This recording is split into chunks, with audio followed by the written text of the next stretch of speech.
Hey everyone, Michael Anthony here. Van Halen, Chickenfoot, Sammy in the Circle. But anyway, you're listening to the only podcast that is dedicated to breaking down the entire Van Halen catalog one track at a time. And the podcast will rock. Ow! Hello, baby!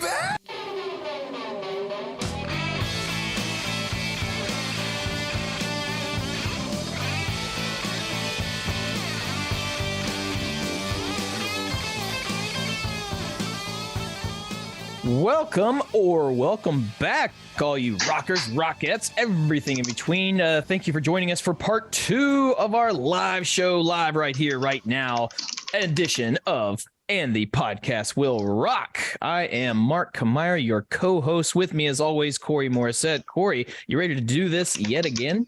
Oh, I think so. Man, that first song took a lot out of me, but we need a rocker. The first one was Eagles Fly. All acoustic, semi-hair. It was great and all, but God, we need the full band on this one. We need a full-blown rocker. So we need something to kind of bring the mood up. Everybody's just kind of down. We've been on the air for like an hour and a half now. We need a good pick-me-up. What do you think? We do need a good pick-me-up, but before we can spin a song to pick us up, just a quick pick-me-up recap for all you guys listening. If you're not tuning into the live show now, but you're listening, just to reiterate, I'm going to go through who we have on the panel with us tonight. We got Scott Haskin, Greg Zito, Rava Flav, Eric Sinich, Josh, Scott Monroe, Ryan Powell, all of our very awesome patrons and active followers, active listeners, people that really get involved in the conversation. We're happy to have you all back here for this part 2 rendition. So I hope you guys are ready to get your rock on, because I certainly am. Tell you what, and we got a few people in the chat as well. Our good buddy Fat Man on guitar. He's kicking around the chat. Good to see him. George Solano just celebrated a birthday not that long ago. Says glad to be in the audience. And Tom Armbruster, our good buddy, has been on the show. Late to the party. Tom, all you missed was us talking about Eagles Fly from live right here, right now. But you're just in time for episode 2. We're going to spin something rocking, I guarantee it. Well, that begs the question. I think it's I wonder if we should do a re-manifestation, or if we want to, because none of us got the song that we wanted, that we were trying to manifest. The wheel decided, nope, you guys are listening to this one. So do we all want to keep our manifestations, or do we want to try and manifest a different track from this album? What say you all? I'm sticking with Judgment Day. All right. Yeah. Sticking with The Dream Is Over. That'd be a great one to roll. Hell yeah. I'll stick with Jump, and shout out to George in the chat. George. You've been on their show, haven't you, Scott? The Judas Priest cast. I have, yeah. I had a great time with him and Hattie talking about another song I'd never heard before. Hattie. I'll tell you what, that's how it works. I am sure my invite just got lost in the mail. I'm not sure what happened there, but they'll get you on. But I'll tell you what, I'm going to keep with my manifestation. I'm going with You Really Got Me and Cabo Wabo. We're going with the doubleheader from disc 2. If you have the CD, I believe it was vinyl, like album 3. It was on there. So good stuff. I'm going to stick with mine as well. But go ahead, Greg. No, I'm going to stick with Top of the World. Yeah. And I'm going to stick with Spanked. It's getting to be that time of the night, boys, when you start watching TV late and certain commercials come on. Switching to Cinemax. Tom, in the chat, Marvin wants to hear the 316 guitar solo, which would be really fucking cool. I think that'd be great. Tom wants to hear Poundcake, so we got another manifestation for Poundcake. And George says, "What's up, Scott?" Ignoring everybody else on the call. Thanks, George. Well, I have a question about this album, though, because from the little bit that I know of it, it was heavily overdubbed in the studio. Was there not another show or anything that they captured that was worth releasing? Is this the only material from this tour? I don't know, Eric. Maybe you can shed some light on that. I know you always kind of planned on the two Fresno shows as being the ones they were going to record, right? Yeah. So you're saying were there more songs from that tour to pick from?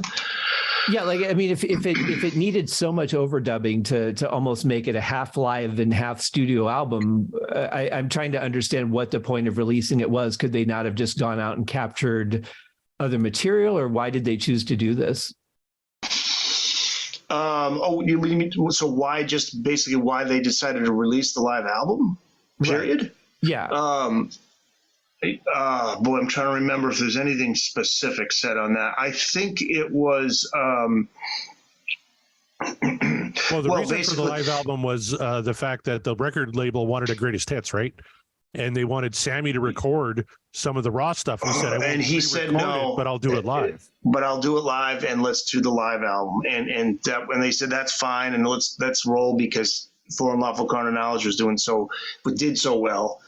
They didn't want to lose. They wanted to keep that momentum going. And I don't think there really were much. I don't think there were any more songs other than Mine Oh Mine. I believe was done on that tour, which I think is going to be included in this reissue, right? Isn't Mine Oh Mine in the reissue? It is, yeah. And it really was heavy on For Unlawful Carnal Knowledge tracks. I mean, super heavy on that. And they did the whole album that tour, didn't they? I don't know if there was a track they didn't play. Yeah, they did them all.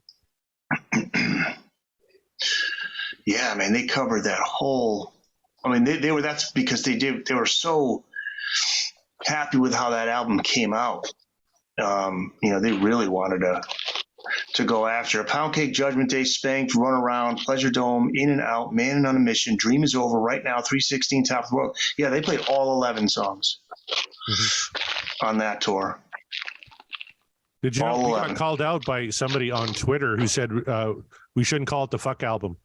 He said because the album is called For Unlawful Carnal Knowledge, and to call it the fuck album is just lazy. All right. Okay. Well, we will get right on that, sir, and we will correct that. We will amend our reports. Didn't Sammy wanted to call it like he wanted to call you it want to call it fuck censorship, right? Yeah, fuck censorship. Yeah, and that was their way around it. And Ray Mancini, Boom Boom Mancini, was telling Sammy, "Do you know what that means?" Yeah. No, Sammy said, "No. For Unlawful Carnal Knowledge." Yeah, that's how they came up with it. Yeah, I mean that wouldn't have been sellable from a commercial aspect to have it, fuck censorship, And I think Sammy said, hey, well then put a plastic or put a paper bag over the cover or whatever you got to do. But it ultimately was. I might have agreed with that sentiment of that it just wouldn't have been marketable, but considering it was Van Halen, I don't think that's true. If anything, I think it would have made it like more explosive because it's like, oh, I got the forbidden album because it's all it's naughty. It's like it says fuck shit. It's like Two Light Crew. When you got the Two Light Crew album, you're like, oh my god. And really, that's their whole mindset was from the once 5150 blew up like it did. But even with 5150, they just had the balls to say we're not making videos for that. And then OU812, they just felt like we're going to do whatever we want. And then they release Black and Blue as the first single, which was like, the record label's like, are you sure? But they were just like, fuck it, man. Well, they were so cocky and they were so, they were just so high off of that 5150 success. And yet if Nuclear Assault had released it, no one would have batted an eyelash. That's right. Is Nuclear Assault a band? Yeah, very heavy. Oh, were they? Yeah. I was missing that one. Yeah, because I mean, metal bands could get away with titles like that. I mean, they'd have to truncate how it's printed, but it wouldn't be uncommon for a metal band to do something like that. But if you're a more mainstream band, it's like, wow, yeah, you can't do that. So it's a really weird thing in the music industry, really kind of genre based. Because I mean, look at what they get away with in hip hop and rap. Right. If Van Halen tried to release any of those titles, the record company would be like, yeah, we're not doing that. I remember when going back to Eagles flying John Denver, because but why not? Why not? He had to testify against because what it was at Mile High, Rocky Mountain High. That's what it was. Yeah. Yeah. That was about drugs, and so he was testifying against all the censorship that was going on at that time too. So there you go. John Denver's an ally for Van Halen. In that. Yeah. There you go. Well, anything's better than hearing Country Road for the 4 billionth time. So, good Rocky God. Mountain High. Yeah, no offense to John Denver. I'm sure lovely person, I guess. I don't know, but that song has just got to go. Yeah, he's been dead for many years, so he won't be offended. He didn't make it, but well, John. I don't want John Denver's ghost to come through the electronics and like fuck with our shit. And it's like, oh, Like, right, yeah, he's standing over your shoulder. Then again, Fuck you, Mark. if the John Denver's ghost tried to haunt us, I'll be like, man, I'm gonna go to war with you, John Denver, because fuck off. Well, he was God, right? Wasn't that the movie? He played God with George Burns. George Burns was God. Yeah. Burns was God. That's right. Yeah, he was the no Bruce apologies Almighty. to John Denver's ghost. There's give me that shirt. I want that shirt. Yes. Fuck John Denver's ghost. John Denver was basically the Bruce or Evan Almighty of the movie. Yeah, right. Hilarious, good stuff. By the way, rest in peace, Tina Turner. Man, that was a voice. There you go. Shit, what a voice. Unbelievable. Yeah. One of the biggest talents the earth has ever seen.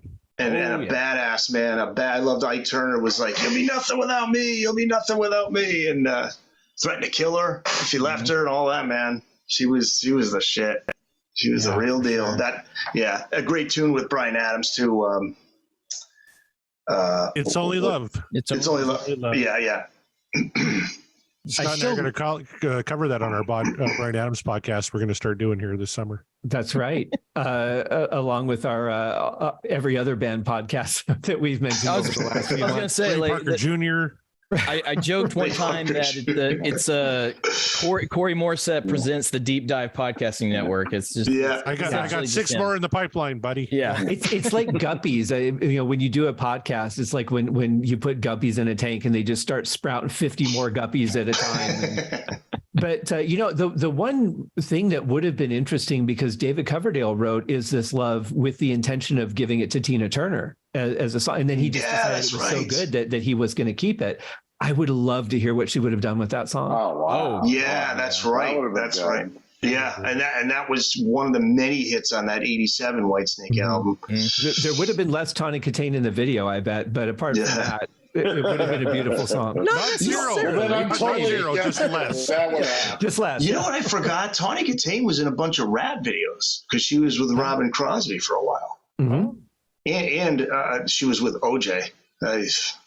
Oh my God! OJ, not lucky. Bullet, so to speak. Yeah. So. Oh, Maybe Van that's why Guitar she went says the you way guys she would did. love Monty Python's bit "Farewell to John Denver" from the Contractual Obligation album. I never heard that album, so I'm not sure that bit, but. I haven't either, so that's what check my that out. my late night listen will be. So We'll enjoy our new podcast on the a new podcast. Yeah, there you go. Get ready, Corey. But before you do that, Corey, and since we all have our manifestations still intact, what say we go to the wheel, spin it, and see what's time to rock? No. We got to do a little more OU812 trivia first. All right. Yeah, we want to go You- back you- to the trivia. All right. Let's back to see. trivia. Back to the trivia, sponsored by. Let's see. Let's say. Ghost of John Denver. Yes.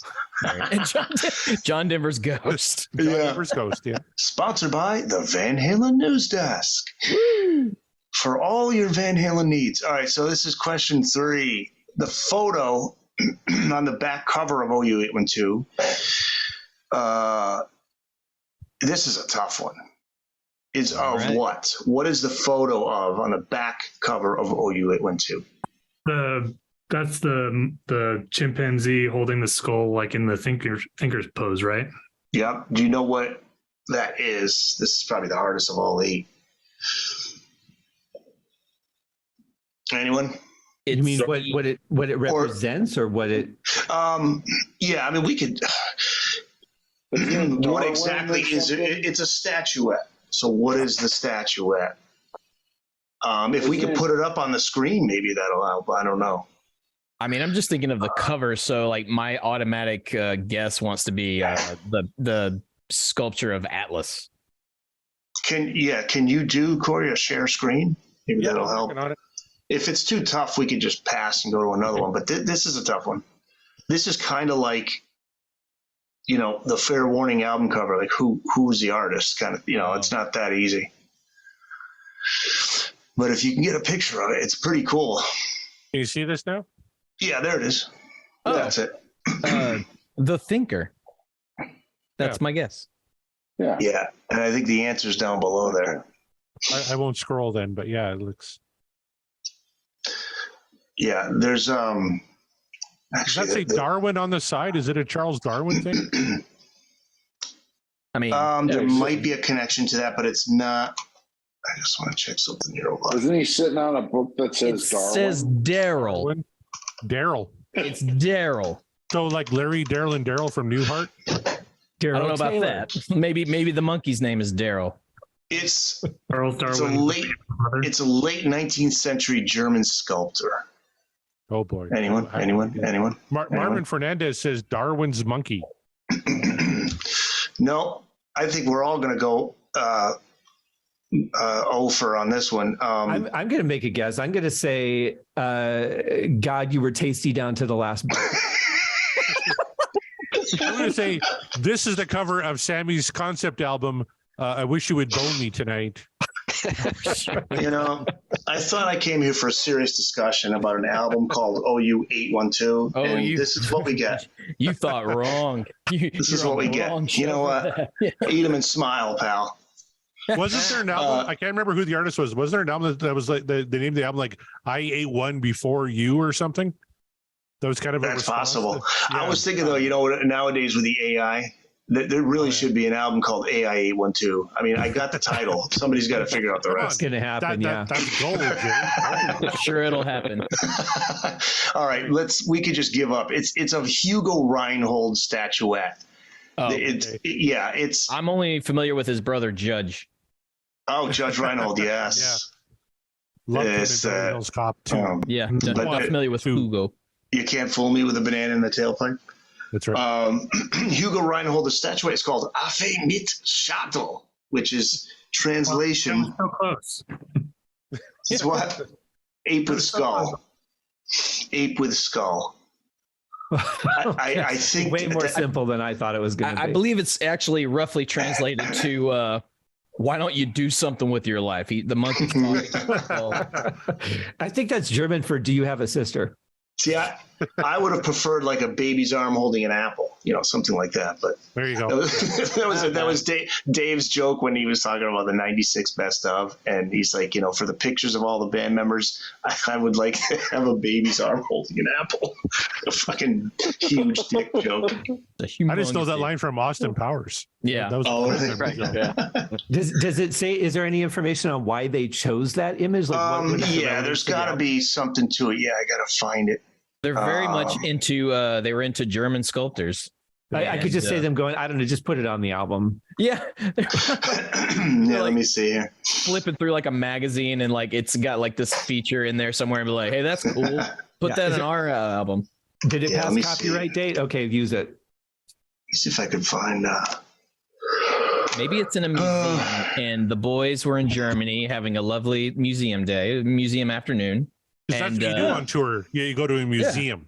Yeah. You go to the museum and, you take in the art and this art was taken in and be like, we got to find a way to put this in our album because it is transcendental. They weren't doing drugs or fucking groupies. My favorite quote in Noel Monk's book, if you guys ever read that, was when Valerie Bertinelli went on tour, went to the other wives and like, I don't get it. Like Eddie doesn't want to fool around. And like, no shit. He's been fucking everything that walks on this.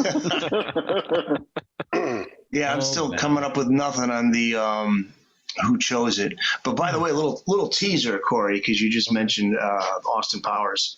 Mm-hmm. I just put up the episode tonight. It's about the artist whose look inspired Austin Powers. Mike Myers modeled it after him. The guy's name's Peter Asher. He was a producer. He was a pretty big 60s pop star. His sister was Jane Asher, which was Paul McCartney's girlfriend. And he went on to manage James Taylor and Linda Ronstadt and all that.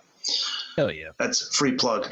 Not the Free other plug. Taylor. Just James Yeah. Taylor? Not Livingston. No, Not no. Livingston. No. Yeah, That's a Yeah. shame. not Taylor Swift. So yes, free plug for Booked on Rock, bookedonrock.com.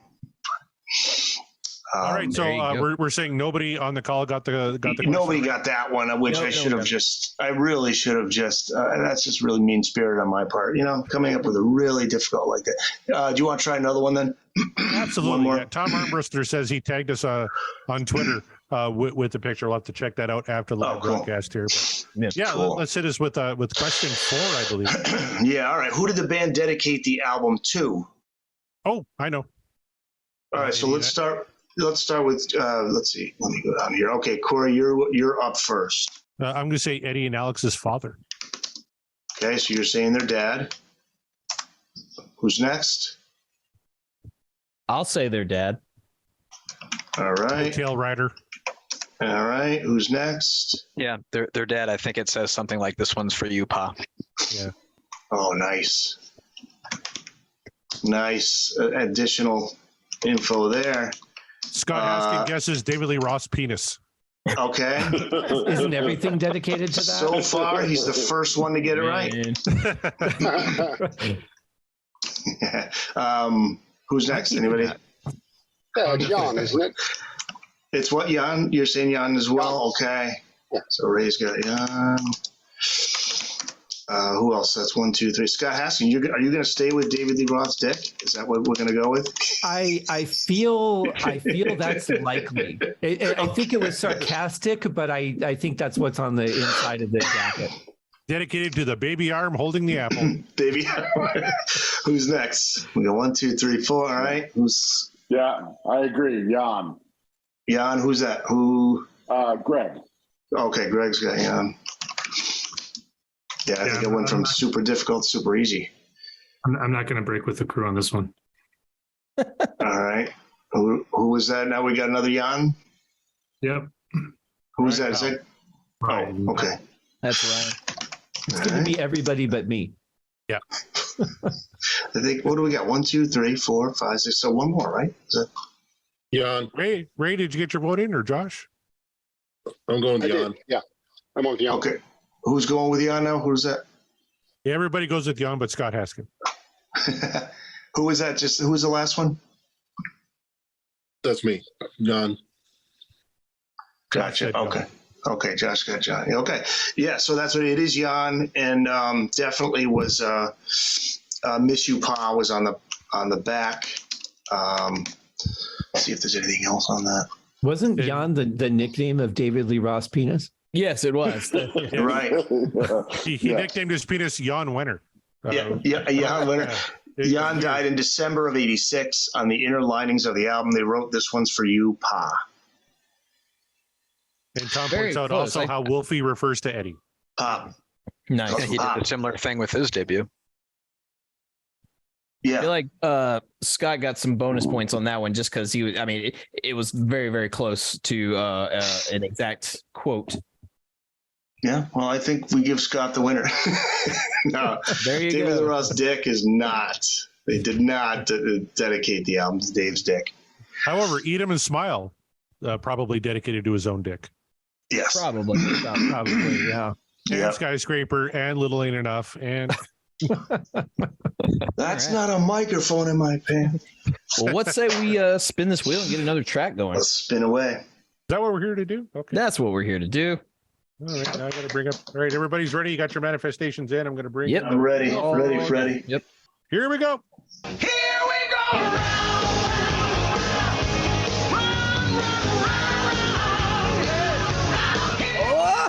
Oh, is it Poundcake? Oh, it almost hit Nice. on It Judgment was Day. so close. It to almost hit Day. Judgment Day. Yeah. Yeah. My goodness. Pound cake. Hello, We've finally done it. Baby. It Oh has my goodness. finally happened. Now I get to talk about how upset I am that nobody played rhythm guitar underneath the solo. Right. So there you go. Yeah. Well, Corey, you wanted a rockin' banger. I think you're gonna get one. I So think we got one. It's one of our most manifested tracks. Everybody wanted to hear Poundcake. Actually, Still you got know the, what? Corey, I'm just thinking because it's the opening song. Sammy wanted to do a lot of running around. don't think he wanted to play the guitar. That might be it. But he has a headset mic that he plays in all the solo shows. He can still run around and play rhythm. Yeah. Look, man, it's hard to do that. He's just a lazy son of a bitch. Yeah, that's what it is. Lazy, so. But hey, on Live Without a Net, he does One Way to Rock. He's playing guitar. Yep. Yep, that's true. But as you say, Poundcake is heavily requested. It's quite a popular tune. There's really not too much to say about it pre going into it. So if it's all right with everybody else, I say we just launch into it. What do you think? Roll. Do it.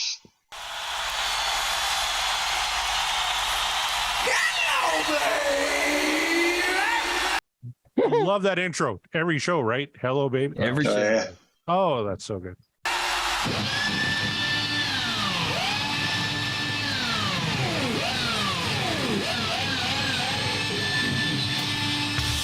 All right. Did anyone see Van Halen on this tour?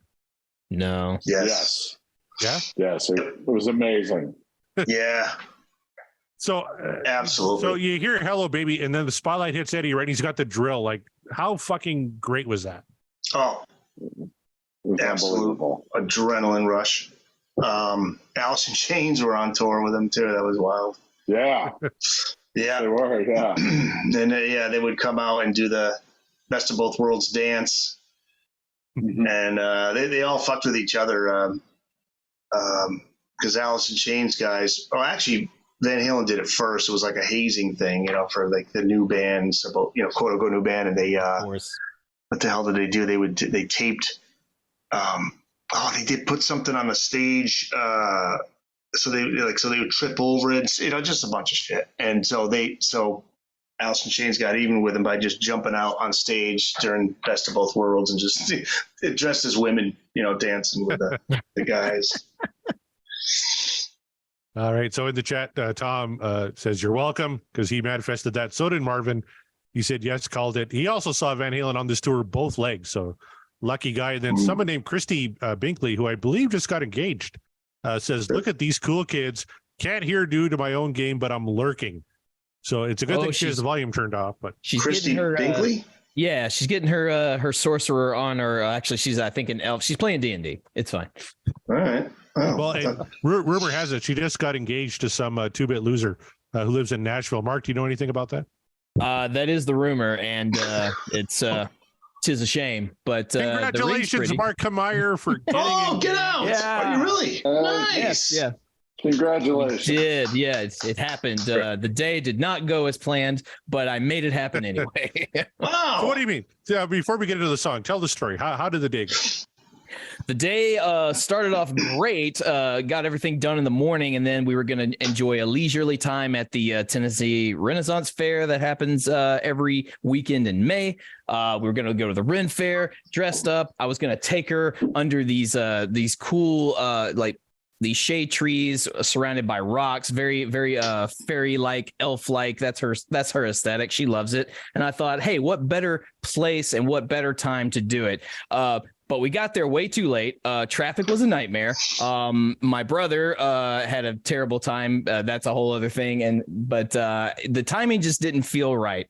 And I felt terrible. But I was like, I can't wait too much longer because I've got this box, and if I keep it hidden too long, she will find it, and the surprise is ruined. She already signed for it when it came. I had to get it ordered. I had to get the band ordered, so she signed for it when it arrived, and I was like, "Do not open that, please."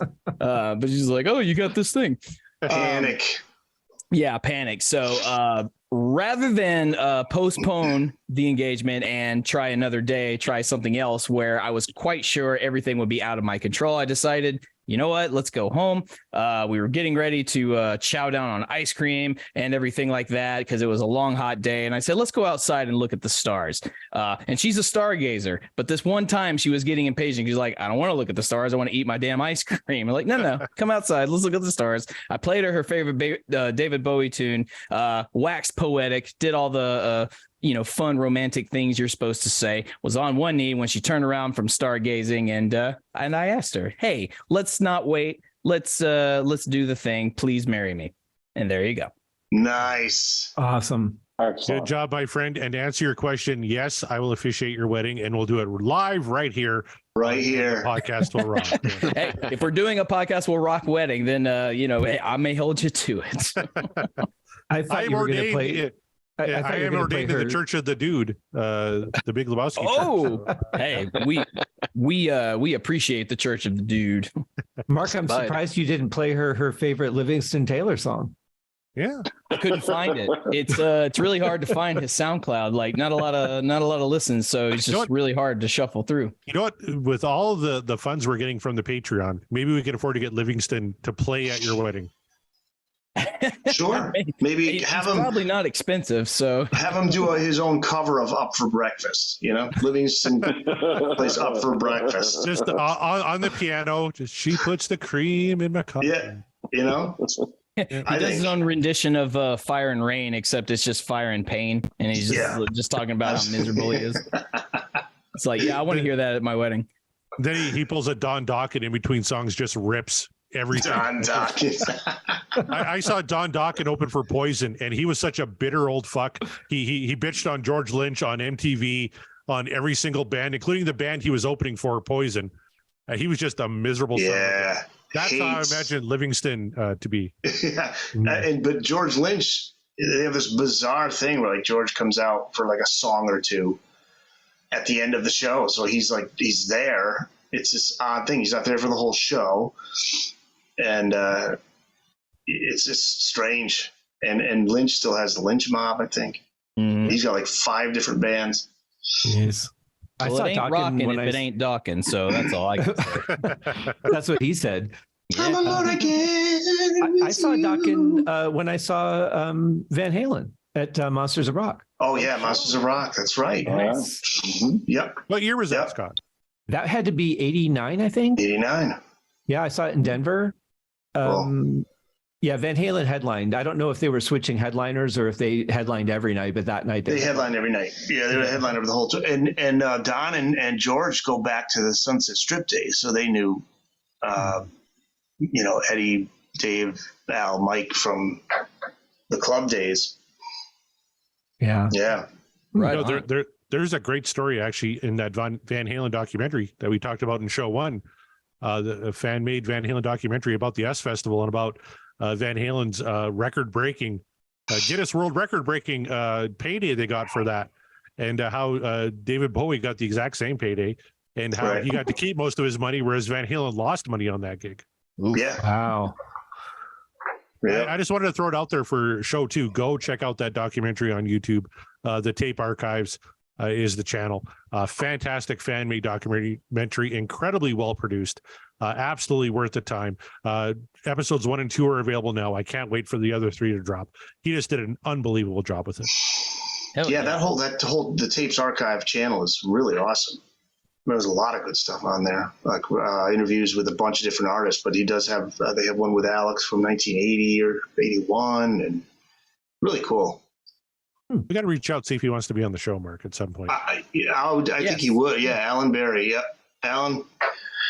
Say yes. Yeah, Alan's a cool guy, man. He put a lot of time in that. He did something cool too with the AI. We were mentioning AI. He does a part in there. I don't know if it's already been played in parts 1 or 2, but it's Dave's voice. Like it's a quote from Dave, and it's an AI version of Dave's voice, and it's pretty close. It's pretty damn close. Yeah, I don't think it's been in the first 2. I could be wrong, but it's in one of them. Yeah. I would love to hear Dave's reaction to hearing his AI voice. Like, I'm sure he would love that. But hey, let's say we pound some more cake. It might sound a little more coherent than he did during his press conference where he was trashing the class. Oh, man. That was fantastic shit. All right. Yeah, guess what? It's pound cake that we spun this week. Let's enjoy a little. Yes. Let's enjoy.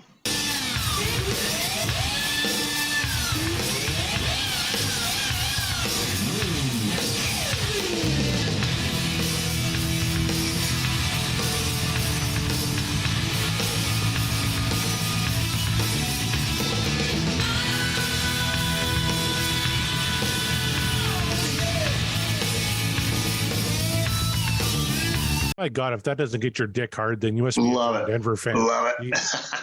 And Eddie was looking so cool on that tour. He had he was wearing the high tops, the Converse high tops, and he had those like the jeans with the holes in them. And yeah, man, that was awesome.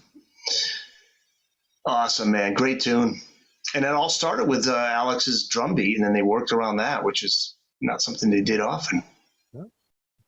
What is the story of the drill? Is there like a specific reason behind that?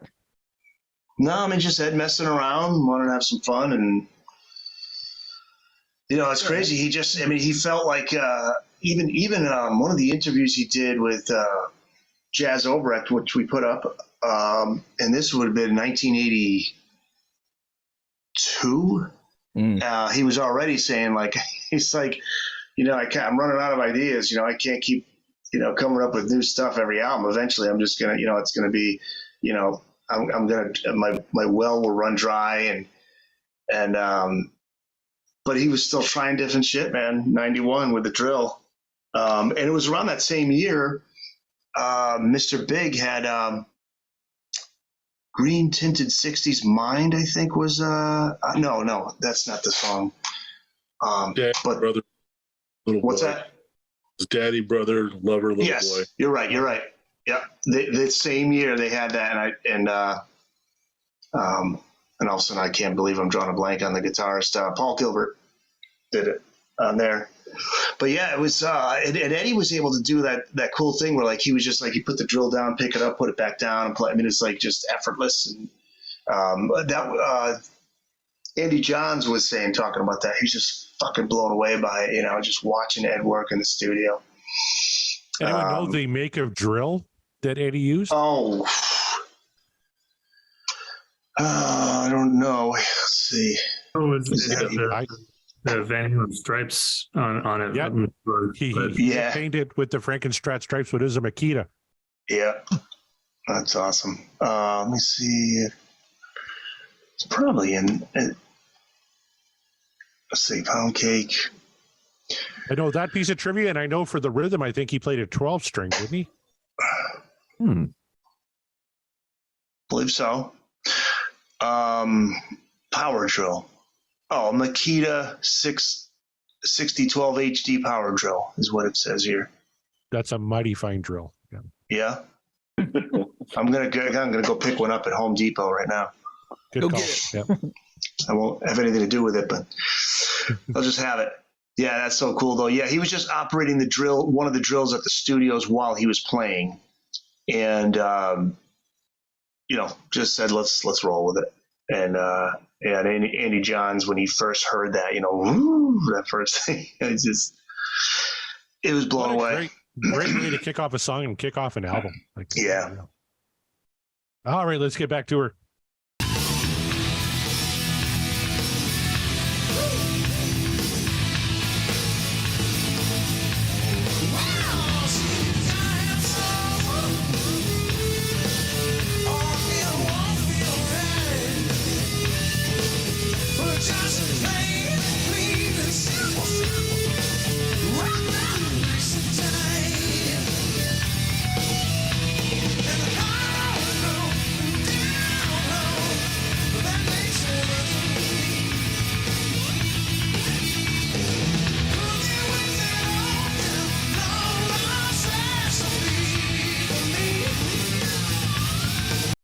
All right. Christy in the chat says she almost messed up the proposal.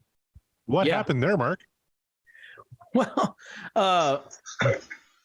again, like I mentioned, she was in the mood for the ice cream that we got, and I had said, "Hey, let's go outside real quick and look." And I just like look at the stars, basically as a way of distracting her, so that I could get behind her and like get on my knee and everything.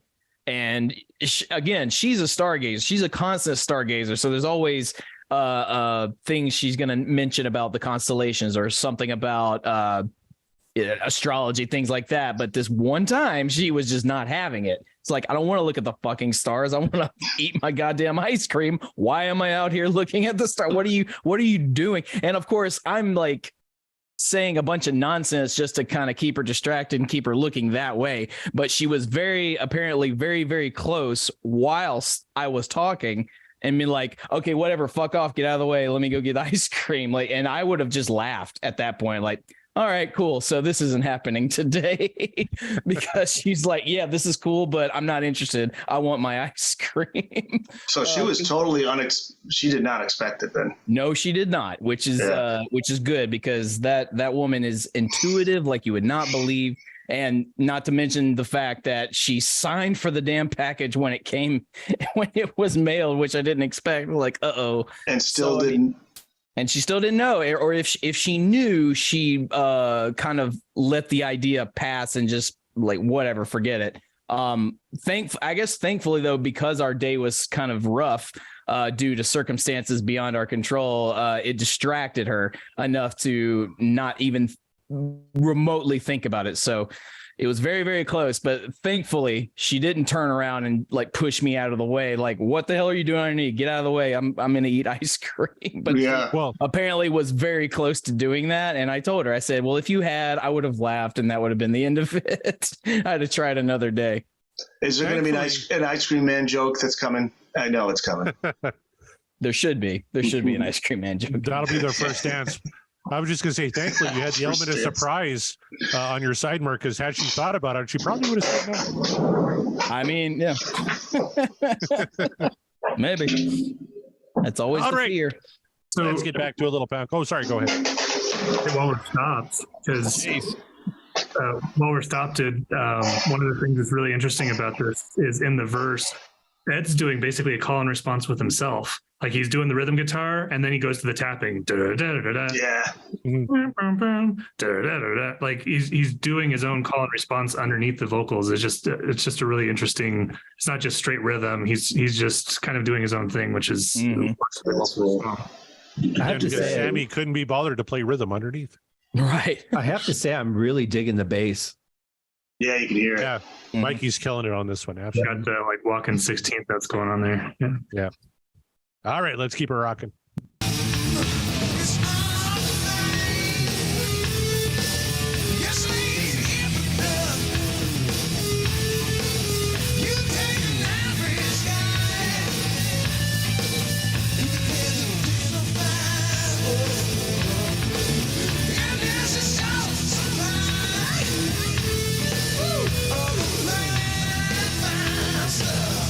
Anybody know what Chuck Klosterman had to say about Poundcake? Referring to that list. I have the quote here. Yeah, he ranked all the Van Halen songs. He ranked Poundcake 35th. He called it, he praised the song, but called the lyrics straight up sewage drain awful. Wow. How does he really feel about it? Not at all. That's a take. I certainly don't agree with it, but like that is a strong take. Like, that sounds like someone who had a vendetta. Yeah, I can imagine what he thinks of Dick in the Dirt by Sammy. Yeah, no kidding. I know this man named Richard. That was about David Lee Roth's pick. That was about. Oh, man. I mean, lyrically, other than the line, you take an average guy who can identify it's pretty silly. Yeah, but that's fine. About how it fits in rhythmically, like cooking with a long lost recipe just fits perfectly with the cadence of it. I mean, it's not always just about the words; it's how it fits in with everything else. Yeah. And I just think of the video too. I mean, for me, it's as much about the video, and I like that part there where on that lyric he points to Mike, and Mike kind of gives like a little shrug, like "Ooh, me." I know, yeah. And then in right now, they there's a part where they talk about somebody's going to leave and form their own band, and they're like, they show Mike. Yeah. He wants to start his own band.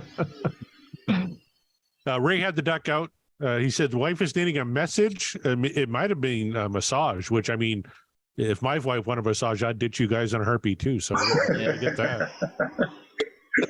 All right, Ray. All right, let's get back to a little pound cake.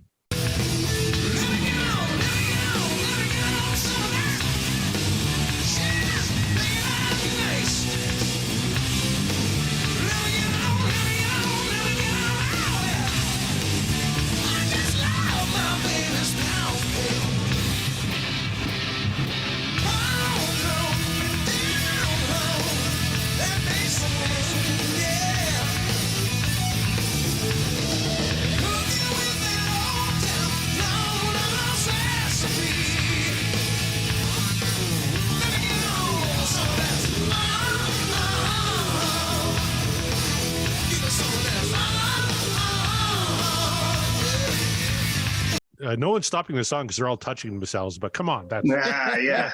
Rock and roll in its purest form. It doesn't get much better than that. Yeah, there's a great groove with the Sammy era Van Halen, different than the Dave era. It's got just, it's just a really cool groove. I wish I could get you some of that.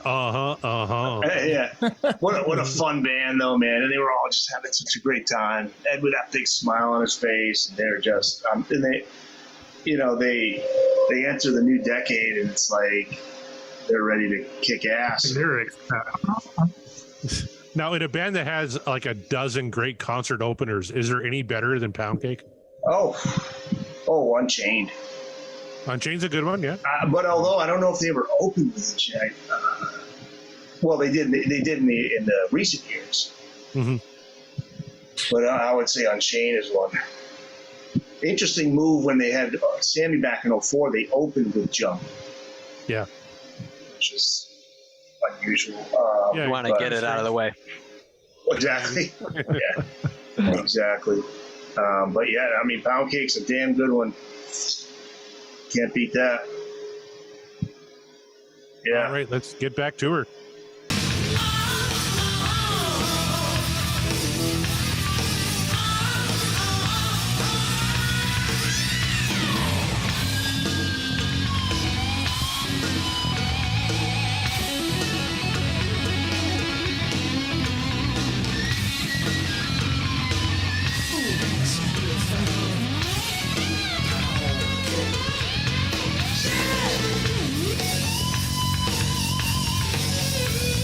All right, before we get too deep in the soul, that's what I'm talking about. Like on the album, you got Eddie playing his 12-string rhythm underneath that with the main riff, that darn. But I think I like this. You're just hearing Mike's bass. I kind of like that. It's a cool. Is it missing something? Like it feels like it's missing some power. I don't feel it. I feel like it works. Okay. I feel like it works. Yeah. Yeah, man, what a fucking solo this is too. It's one of top. It's a fantastic solo, no doubt. I love that riff so much. I mixed that riff underneath. Right. I'm really digging the syncopation of the drums behind that too. A couple of changes that he's putting on there is really nice. Yeah, it's like that unpredictable. Like, where's he going? Like, whoop, whoop. You know, he's like a little like off kilter. And then but that's what so many times Alex does that. It's like, where's he going? It's again during the Ed solo. You know, it's that. It's that great, just sharing the same brain. Yeah. And you notice too, I don't know if you can tell, but he actually incorporated the drill into that for those couple notes. Right. Like so he just picks up in the middle of the solo and then uses the drill again. It's not just goes right back to it. Yeah, it's like and it's like seamless. I mean, like you could you think you could easily fumble that, you know, like, oh fuck, you know. Yeah. Try to drop the drill on your foot or something. But without the video, you wouldn't have known it. It's just so seamless. Yeah. Yep. Well, that would have happened if this was Home Improvement for sure. He would have dropped it. Yes. If you got it from Home Depot, yeah. They opened the 1984 tour with Unchained. So yeah, it may which tour? Oh yeah, that's right. 84 tour they opened. Oh my god. 98 too. They did. In 98, and that it's on YouTube. The Montreal show where like Dave's on top of his game. I mean, he does that split. Unchained kicks in the spotlight on Ed. Yeah, that's hard to beat. Yeah, so that'll be the number one opener. Poundcake. Poundcake's got to be top 5 though. Yeah. I mean, how many say I would be a great opener too? Oh, absolutely. Yeah, you want to start off slow and depressing. The crowd goes nuts. Yeah. Just Eddie walks out with a cigarette in his mouth, sits at the piano, and just belts out how many say I. That's how you want to start a show. Yikes. Speaking of shows, I did verify an answer to your question earlier, Corey. That Monsters of Rock that I saw in Denver with Kingdom Come, Metallica, Doc and the Scorpions, and Van Halen was 1988. 88. 88. Yeah. Summer of 88, right? Summer of 88, yeah. Yep. Yeah. An 8-year-old Scott Haskin took in that show. Right. I wish. All right, let's get back to a little Poundcake.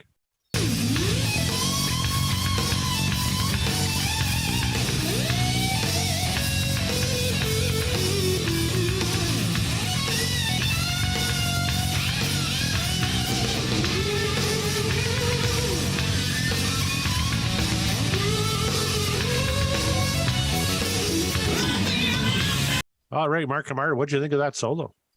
I mean, it's a ripping Eddie solo. There's like, it's not, it plays to the song. It's everything that Eddie does really well. You know, it's there's not like a ton I can really say that's going to add any more context or sort of, you know, flavor to it, because like you heard it, the solo speaks for itself. Yeah. New tone, a whole new guitar.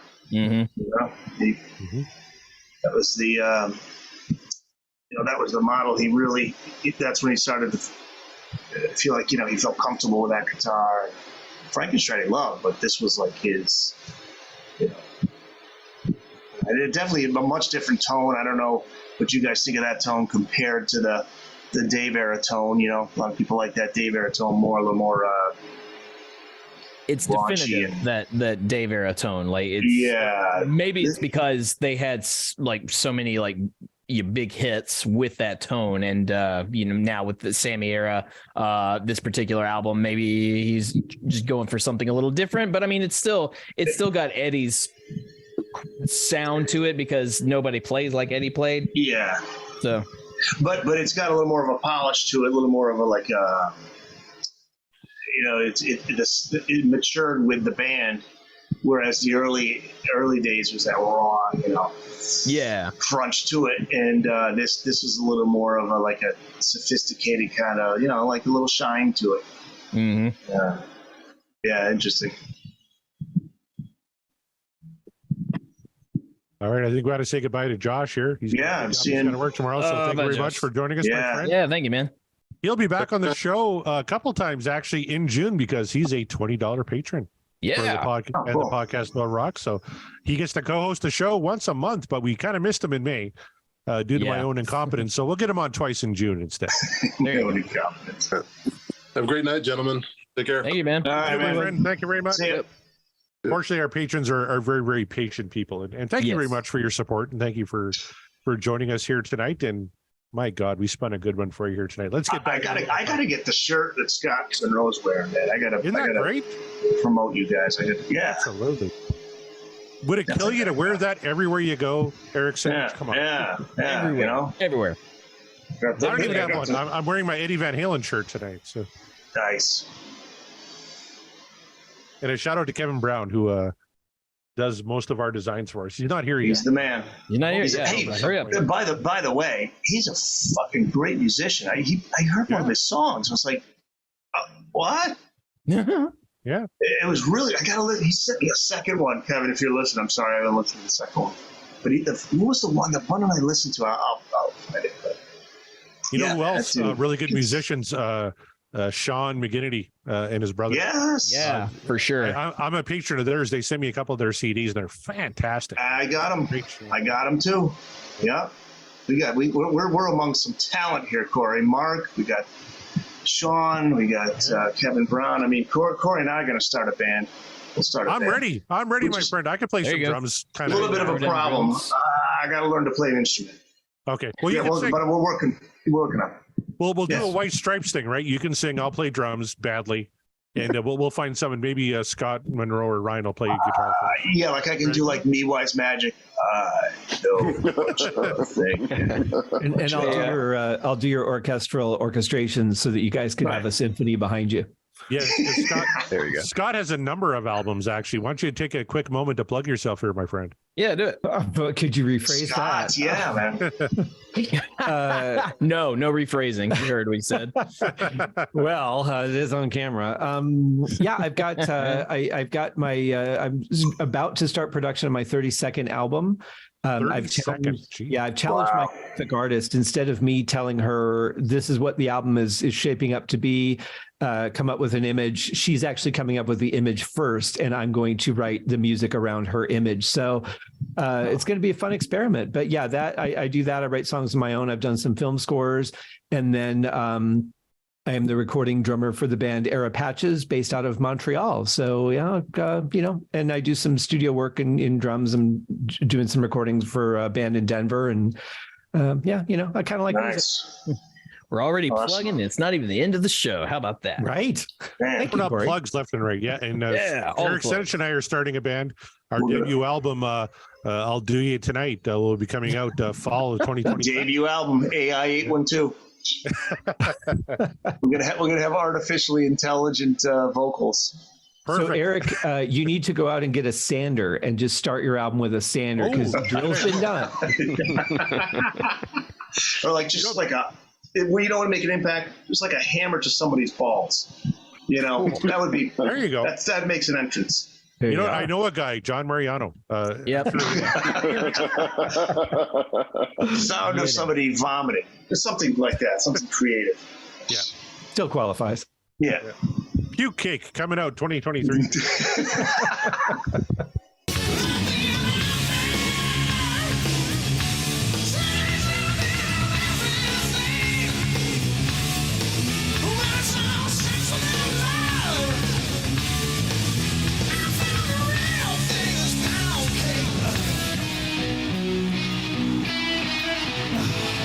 Who doesn't love that moment, especially live, right? Sammy's licking his finger. Yeah. Oh, yeah.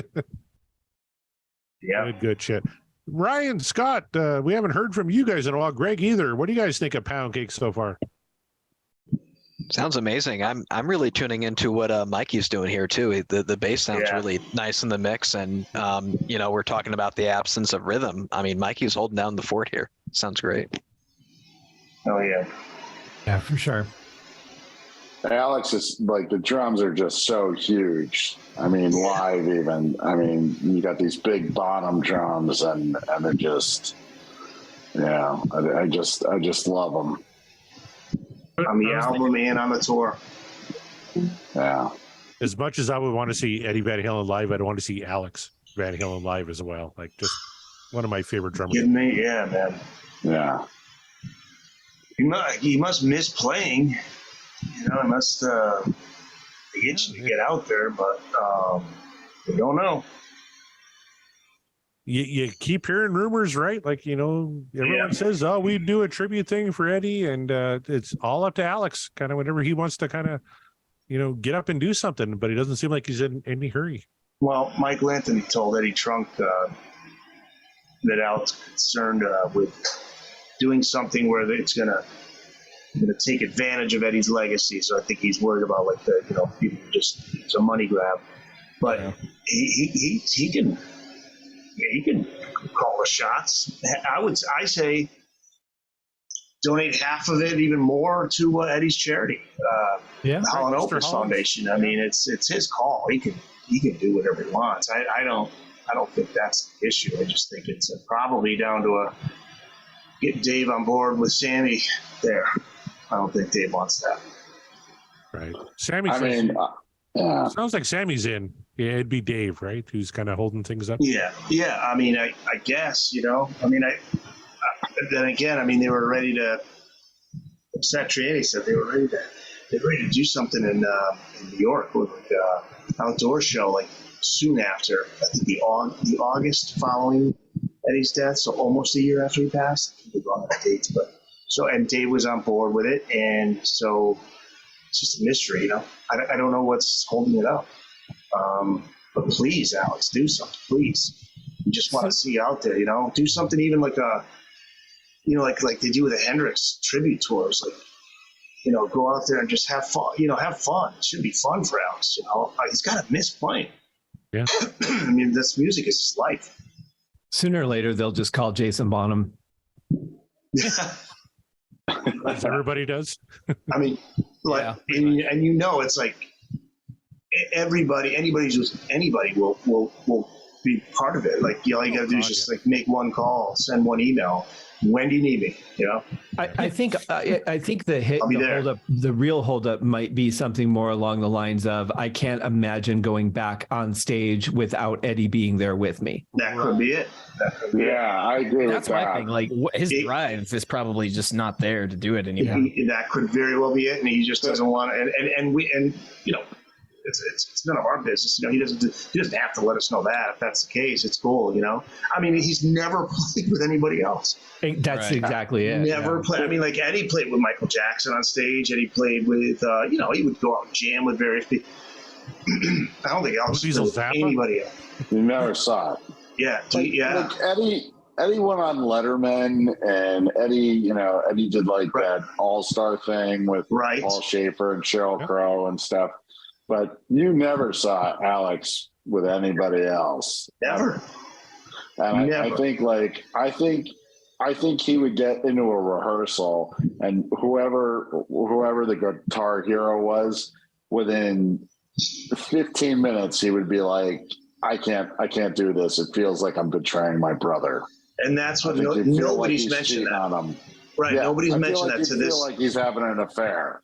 Yeah, it could very well be. I mean, they were like, I can't imagine what he's going through. I mean, it's, even if it wasn't viewed as a betrayal on his part, it just wouldn't feel right.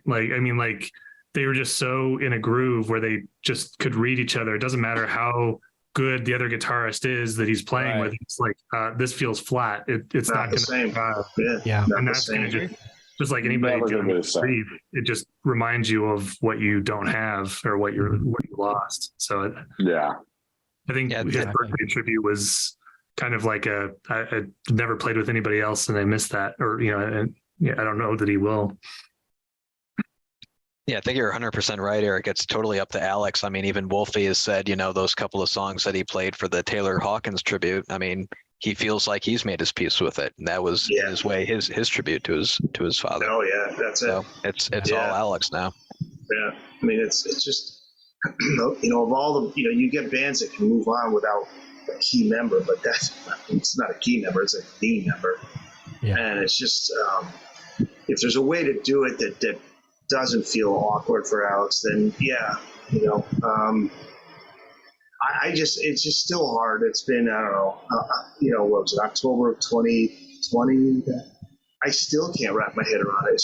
It just sucks. Like there was always that thought in my mind, like,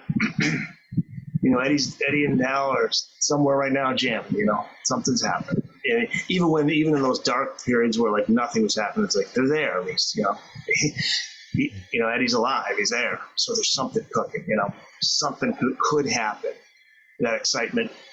And, when they came back with Dave, and it was like that feeling of like, it's a really great feeling when they were active and they would be back. It's just looking forward to a new album, or when they would come around on tour, it was like, you just felt like you were just a kid again.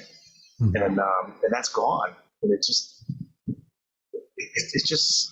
sucks. It's a reality, it's where we're at. But like for Alex, he's just like, Alex was older than Eddie, I mean, he probably was thinking I should have gone before Eddie. But I remember just being in denial with Eddie for going back to early 2000s. It was like, I used to half joke to people.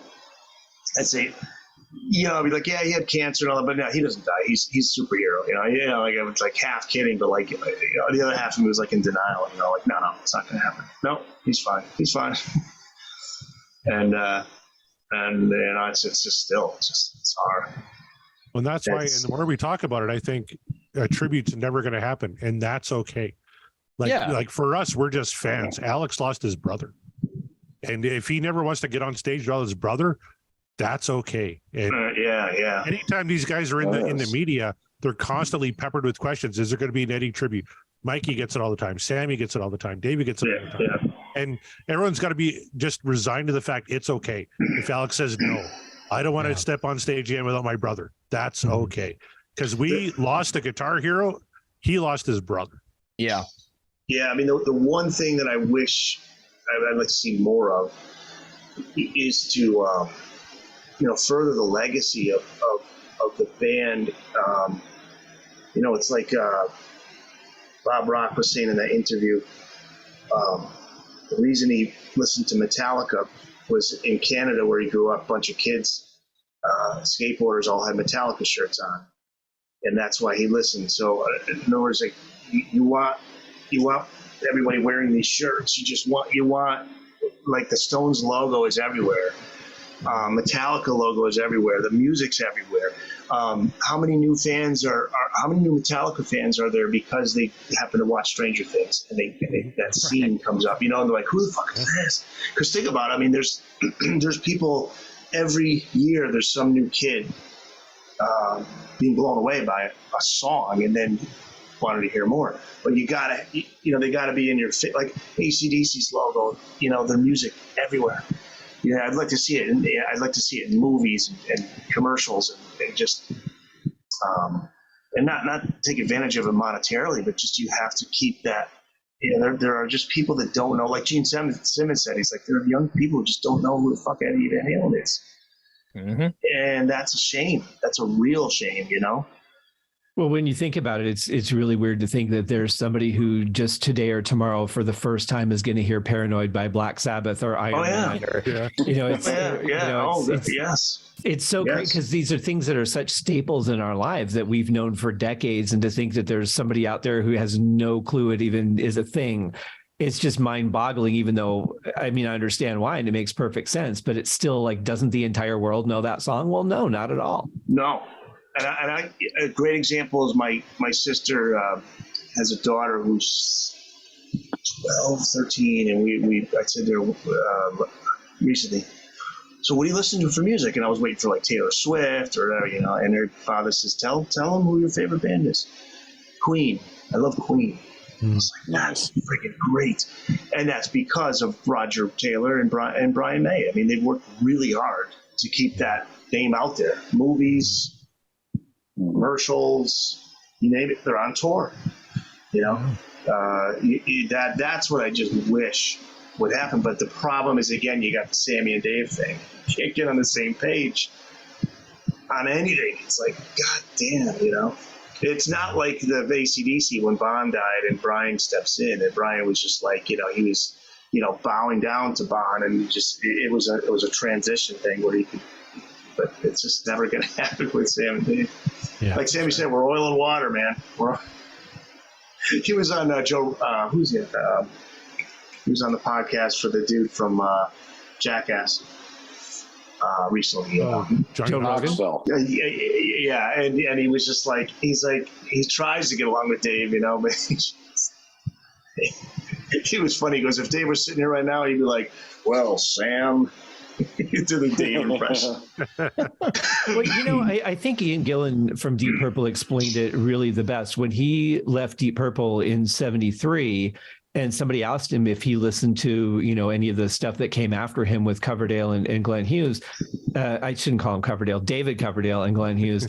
He said, "Would you want to see the guy sleeping with your ex?"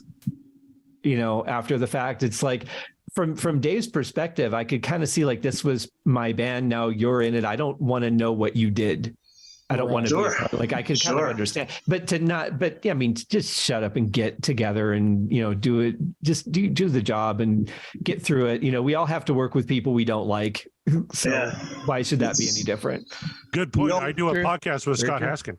There you go. I mean, it's every week. So I'm so glad. I just thought of this, Corey. I wanted to mention that you read that email that I shared with you guys. Yes. Yep. And there was a great point that he made. I want to find. Do you still have that, Corey? I have you. I'll try and bring it up here. Yeah, he wrote us a note after. I haven't even shared it with Mark yet because I've been forgetting. Yes, but he. Yeah, apologies. I'm trying to remember now But yeah, Poundcake's a great song. I'm really liking it. I just want to make one point because eventually we'll get back to it. It's real important though, because of what he said in that letter. He brought up a point about the what could have been factor with Dave. Yeah, and that is huge.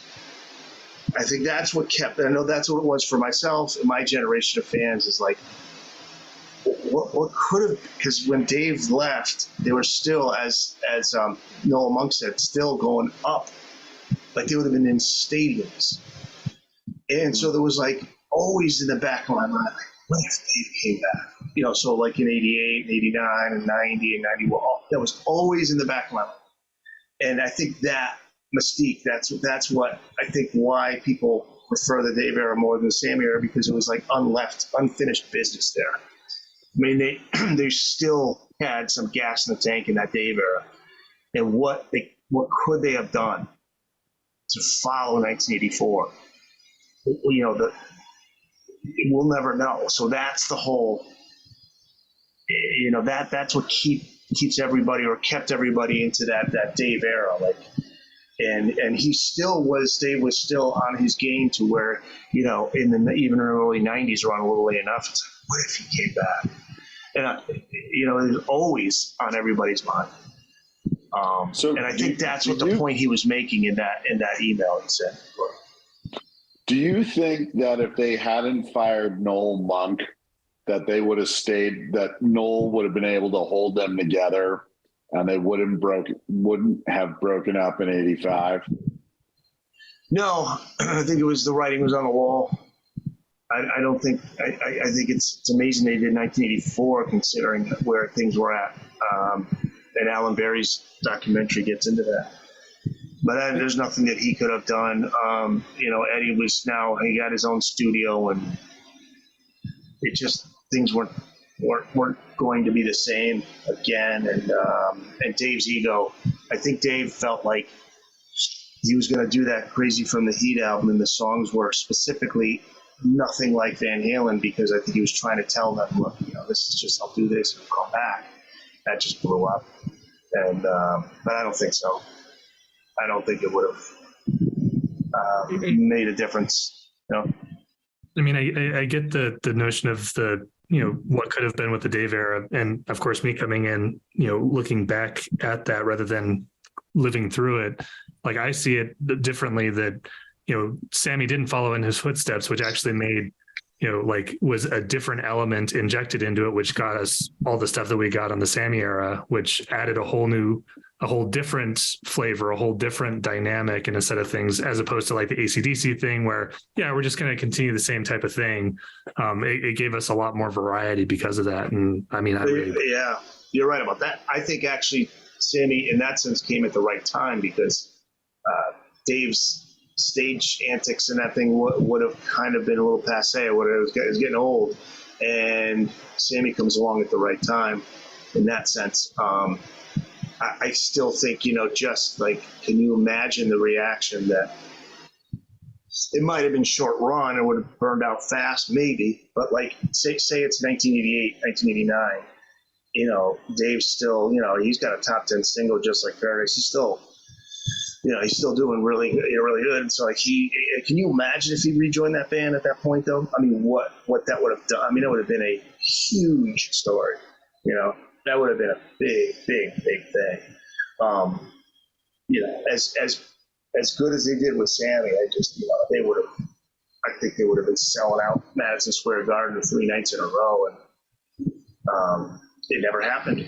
And then by the time they do it, Dave was past his prime. He wasn't, although that 07 tour, he was good, he was still doing a lot of his stuff, but he's older. He can't keep doing that shit. I mean, the stuff that he did in that first run with the band is insane. The physical stuff that he did on stage. But we wouldn't have gotten California Girls. Yes, exactly. And what kind of world is that? We wouldn't have gotten Sheba. Yeah. Okay, so I always wonder though, when people speculate on something like this, I think there's a component that doesn't get addressed, which is if you have writers that write a television show, okay, for example, and then there's a writer's strike and they have to stop writing for a while, and then 6 months later they get back together, they don't get right back into that groove that they were in. It's changed. And so if Dave had come back into the band at some point, they might have had high expectations, but that doesn't necessarily mean that they would have been able to pick up where they left off, because now they've grown a little bit in different directions. So while it's possible, there is that component of the difference between continuing on and breaking apart and getting back together are not necessarily the same thing. Yeah. But I still, God, I just feel like it would have been the 96 Kiss reunion big, I think. And even if they got back with Dave in 96, give Dave a little bit of time to get back into his game. He was doing the Vegas thing, and he was a little off kilter there with his hands yanked up to his fucking. we have an effect on people here in Vegas. That's all I'm going to say. He had that dark brown hair, and I was like, oh man, of all the times, it was, that was his opportune time to come out with that fucking blonde mane again, and look cool and shit. And the smartest thing that Dave did, he had to force it in because the night was a disaster, but he's smart enough to know the audience, and Eddie's just trying to do and the winner of the best one, and Dave goes, no, because he's like, no, I'm gonna fucking say something. We have to make an announcement here, and you're like, here we go. This is the first time we've been on stage together in over a decade, and then he knows to stop and let the fucking crowd go ape shit. And it was like, thank you, Dave. He was able to get that in there because otherwise Ed and Al were not going to let him say anything. It was like, this is the moment, dude. Right. And I remember I was like, good for you, Dave. You got in there, man. Because nobody can read a crowd better than Dave. So he knew, and then he hugs Eddie, right? Says nothing, but just hugs Eddie. And I was like, fucking goosebumps, holy shit. I mean, but something seemed off. If that happened in 88, 89, then we wouldn't have gotten Poundcake. We wouldn't have gotten Poundcake. Hey, that's the song we're listening to. Yeah, hey, we should. Oh, what are we doing here? I'm sorry, I got very.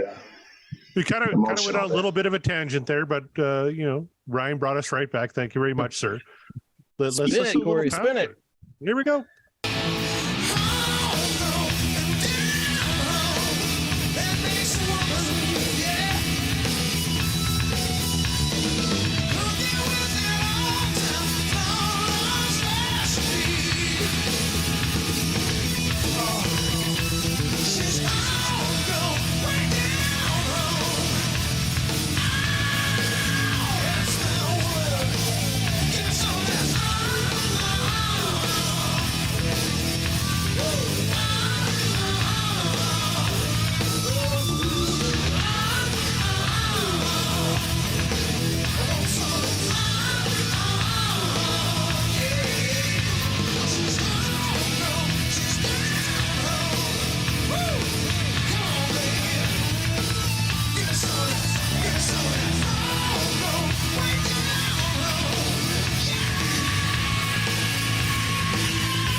Give me some of that homegrown pound cake.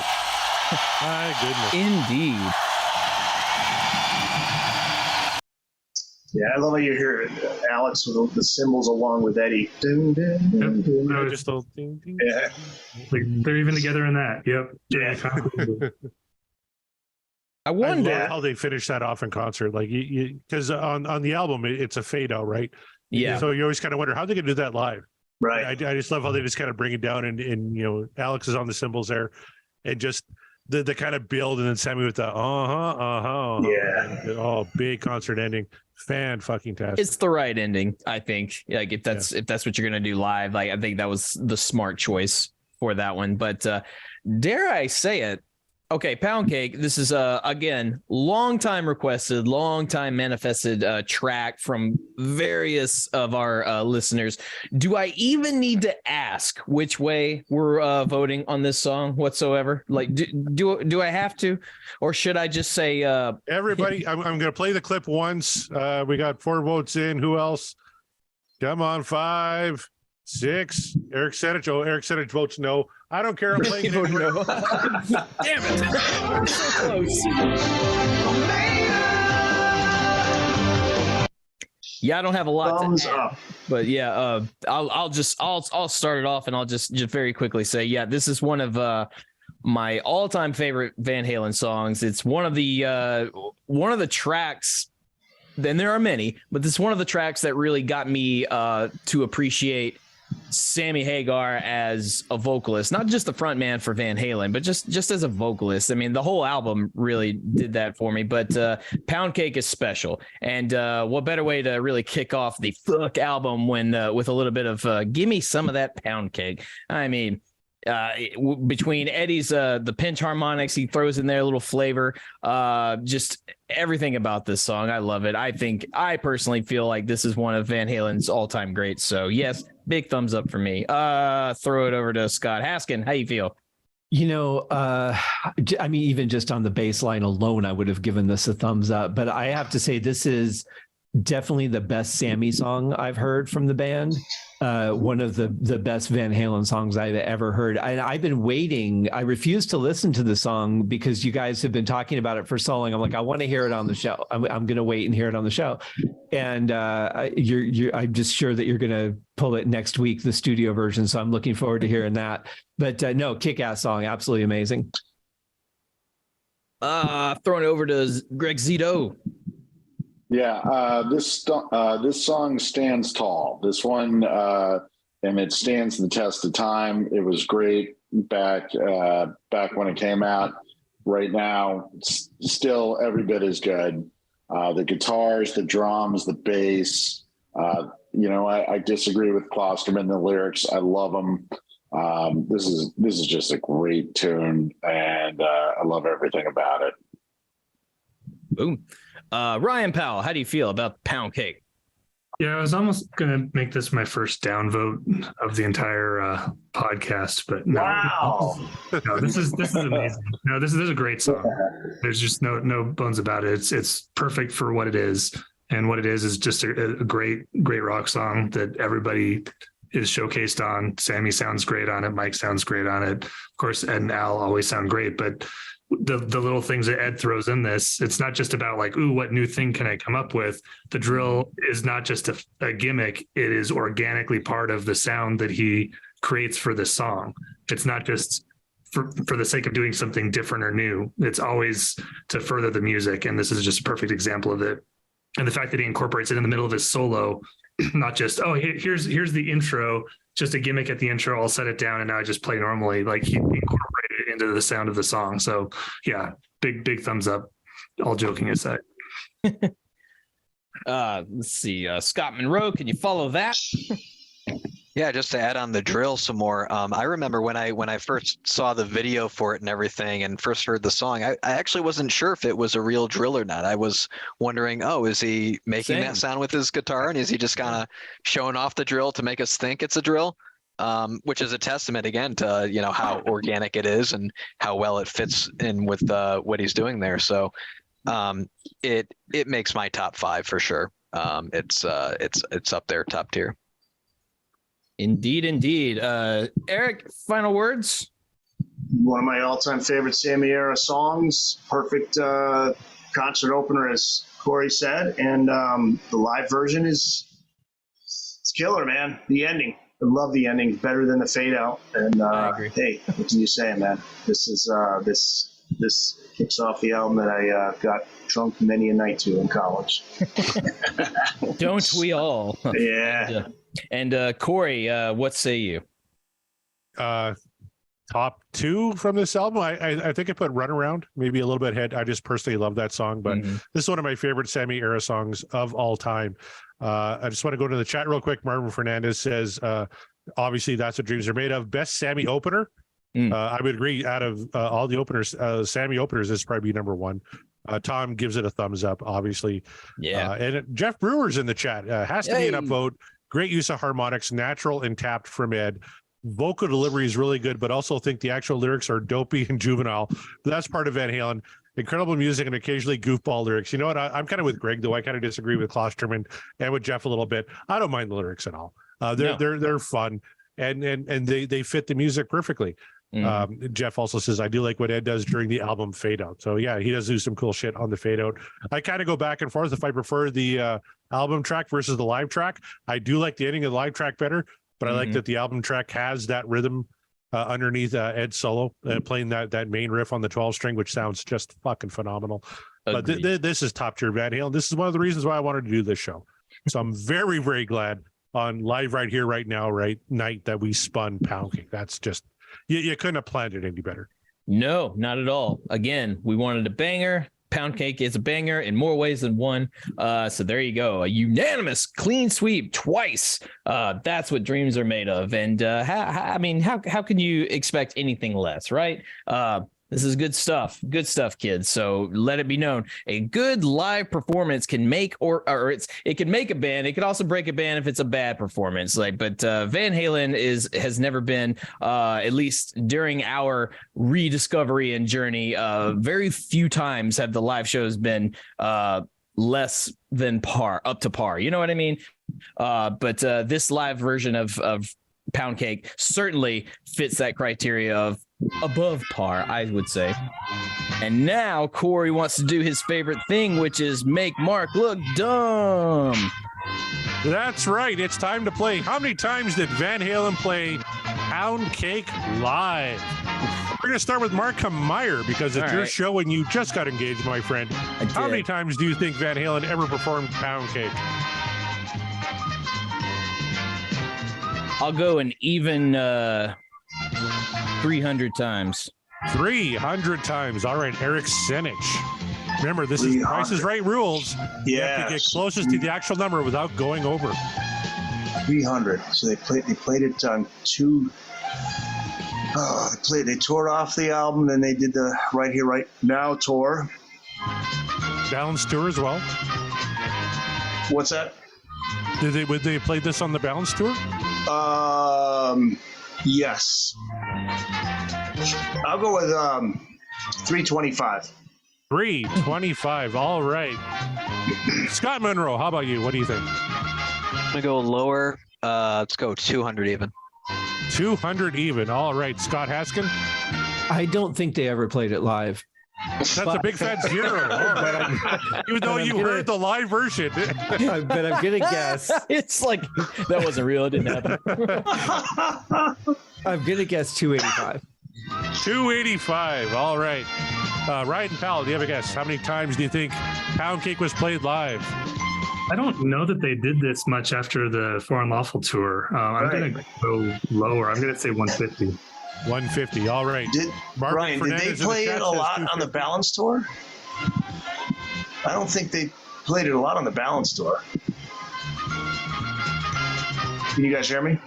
Yeah, I think Ryan's frozen. Ryan's frozen because I'm just thinking. I mean, I know they had to have played it. I mean, I know they played it. I was trying to remember because it's been a while. I have the answer here. They did play it on the Balance tour in quite a bit.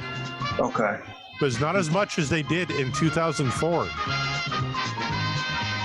By the way, pretty much everybody went over except for Ryan and Scott. The correct answer, 254 times. Scott Monroe is the winner. 254, okay. 254. They actually played it 80 times in 2004, 60 times in 93, and 51 times in 91, plus 38 and 92. This song should have been a staple in every show that they ever did. And only 25 times in 1995. So right, that's it. They didn't do it a lot on that 95 tour. Marvin Fernandez is just on the second leg of the Balance tour. So right, because they opened with Seven Seal for the Gold tour. Yeah. Crazy and stuff. And then 04 they definitely played it.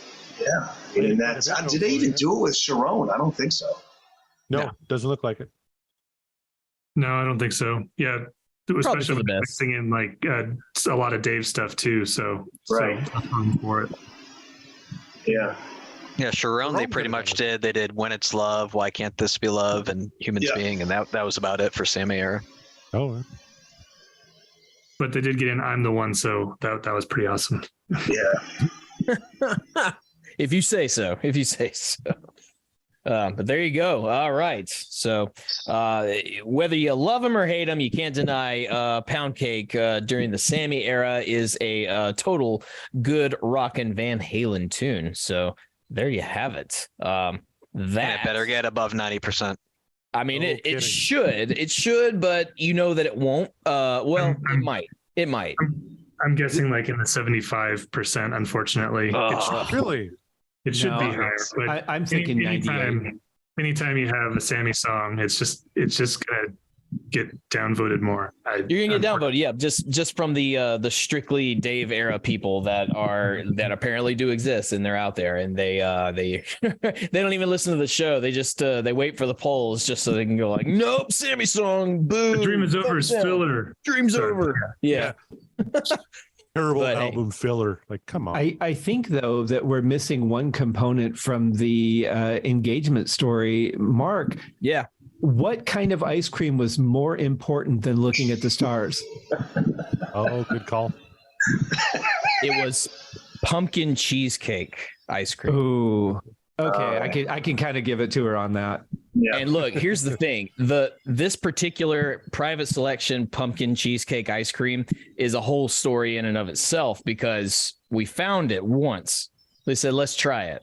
It was great. We never saw it again for so long. I was like, it was this discontinued. Did we dream it? Was it a fever dream that we ate this ice cream? Like, it wasn't even real. We just imagined it.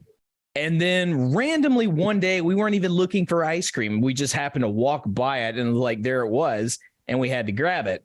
And but then again, we ate it. It was gone, and we never saw it again for a long time until recently, this past week. There it was. I think that was the sign from whatever the universe, the gods, whatever you want to call it. It was the sign of like, hey, look at that. Our favorite ice cream just happens to be available, and it's always just one carton. It's always just one, so we get lucky. Grab that one. I said, so it has to happen tonight. Like the day has gone so bad. I think I can turn it around, and then eventually I was going to give up, but then I saw that and I go, I'm going to try one more time. I think I can make it happen. I think we should do a deep dive podcast into premium select pumpkin cheesecake ice cream. Hey, I'm down. I don't Look, do enough shows. I am all about it. I will be ready and willing. We'll make that happen. Nice. Eric and I are going to do a podcast about our new band that we just tonight. So yeah, that's good. That's right. I just want to add, Scott Haskins is quickly becoming the standout member of this cast. He's gonna get offers to go solo. I know. He won't be with us for much longer. It's gonna be a podcasting war between him and Corey, but on who is gonna have the most shows and who's gonna be the more popular of the two. Until eventually Corey is no longer a Corey at all. He's just a podcast. He is just a walking podcast. Right now we're tied. But in about 2.5 weeks, Corey is going to take the lead because one of my podcasts is coming to an end, or basically coming to an end. So the Uriah Heep one, or that already ended. Right. Yeah, that is good. Okay. Oh no. Yeah, I've got about a little over 2 weeks worth of songs left.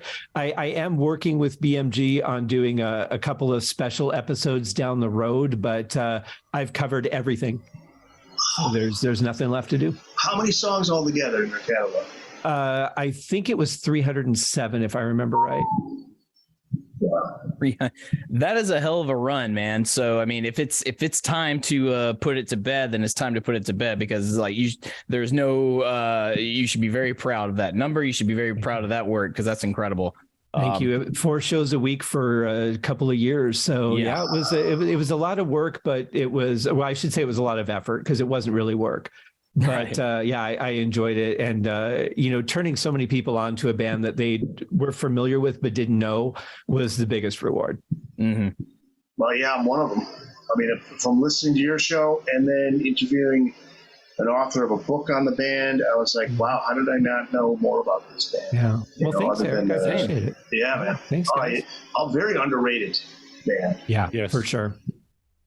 Yeah. Awesome stuff. Well, that's a really good segue. You know what? Let's all I'm gonna go around the panel and have you guys plug what you got going on and what's where the people can find you and stuff, because you are awesome guests. We love having you guys on the show. So go ahead, Scott, and finish up your plugs, man. Like, what else? What have you got going on? Where can the people find you? Where can they check it out? Okay, so there is Uriah Heep, the Magician's podcast. I'm slowly transitioning that to YouTube, and so far have not had any copyright violations, but that's available everywhere you can hear, and the podcast will rock. And there's also my other show, the Haskincast podcast, and then you can find Corey and myself with another guy on a show called Backtracks Aerosmith Revisited. You can find all my books and music on my website at scotthaskin.com. Hell yeah. Only man busier than Corey in the podcasting world. So yeah. A lot more busy. Yeah. A lot more busy. So Scott Monroe, thank you so much for being on the show. Where can the people find you? What you got going on? Yeah, thanks for having me, man. At Scott D. Monroe on Twitter. You'll find me in the comments like usual. And another shameless plug for the Patreon. Join us. Get in the Discord. Yes. And read my occasional manifestos when I feel like it. Look, manifestos. The manifestos might be lengthy sometimes, but they are definitely worth the read, because I can confirm Scott actually, like, he knows what he's talking about. He's got a good insight. So if you ever feel like you're getting long-winded with those, don't. Okay, they're insightful. We appreciate it. So thank you so much. Ryan Powell, man, always a pleasure. So please tell the people where they can find you and what you got going on. Yeah, so I'm doing a whole Van Halen song showdown, which is basically for my own ranking. I wanted to understand how each head-to-head matchup goes, and I'm like, yeah, I'll do that. I'll commit to it. You guys announced it and kind of got some traction, and then I realized, oh crap, I didn't do the math. That's 8,206 different matchups when you put every song against every other song. So it's like, all right, buckle up. We'll do this one matchup at a time and figure out which ones I think are in it. Some of mine are controversial. Some of them are obvious. I like to hear the discussion around them, but you can find that on Twitter at Airhead3. That's because I'm a former pilot. I also have a big band, so I play clarinet. So this is why Big Bad Bill is a great song for me, because I get to do a Van Halen cover with my big band. So nice. Yeah, nice. In the Denver area, William and the Romantics. So do a bunch of shows there. So there's my other musical outlet. There you go. If you're looking for an opener for what's his name, that you're going to get to play for your wedding there. Oh, yeah. Oh, hell yeah. What the fuck was his first name? Livingston Taylor. Jonathan Livingston Taylor. Yeah. See, that's the problem. Nobody can remember his absurd name, Livingston Taylor. We're giving him some free plugs. We are, yeah. You know what, everybody? If you can find Livingston Taylor, he's probably got a SoundCloud. Go find it. Go check him out. Show him some love, because he's probably just really miserable. I'm sure he's deleted it by now. That's got to be just a troublesome existence, and we're sorry. Apologies to Livingston Taylor. Oh man. And the man, the myth, the legend himself, Eric Sinage. Hey man, what you got going on other than the Van Halen news desk? Well, by the way, Glenn Miller Orchestra, my favorite. Ryan, love Glenn Miller. Booked on Rock. Yep. What's that? I played a couple of shows with them on a different stage. Yep. Hell yeah. Booked on Rock is the podcast, and it's been just going great. I just put up an episode on Peter Asher, like I was mentioning. We have, and I'm doing videos now, so I'll take video segments, best of segments from each of the interview, and put up one video on Motley Crue, Will They Survive Without Mick Mars? And that's got a lot of comments. And you can find the video on the website, bookedonrock.com. Because as you guys probably know, John 5 is now in the band. Mm-hmm. So videos, and did one on Bruce Springsteen's Nebraska album. That Motley Crue video came from a full interview with Sean Kelly, who wrote a book called Don't Call It Hair Metal, Art in the Excess of 80s Rock. So if you're into that, absolutely check that one out. Did one on Tool. Did one on Cliff Burton, the late, great Cliff Burton of Metallica.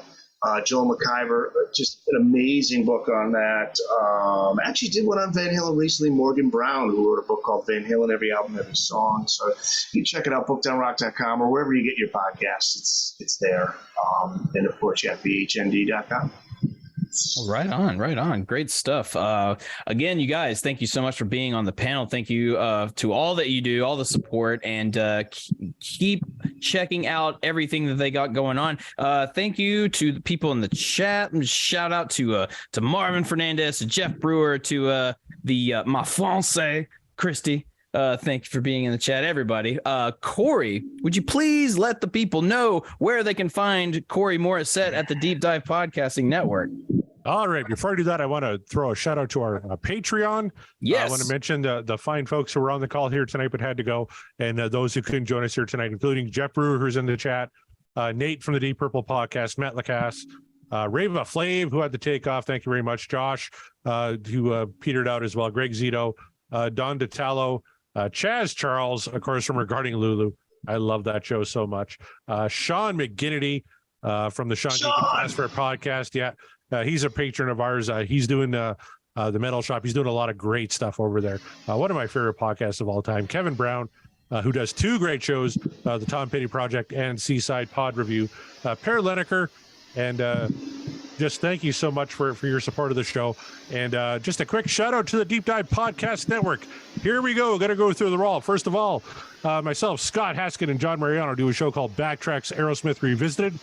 So you'll never get sick of Scott Haskin. We got about 400 songs to cover on that show. Farewell tour. Yep. John and I do a show called Backtracks Theme Music, where we're talking everything music and movies.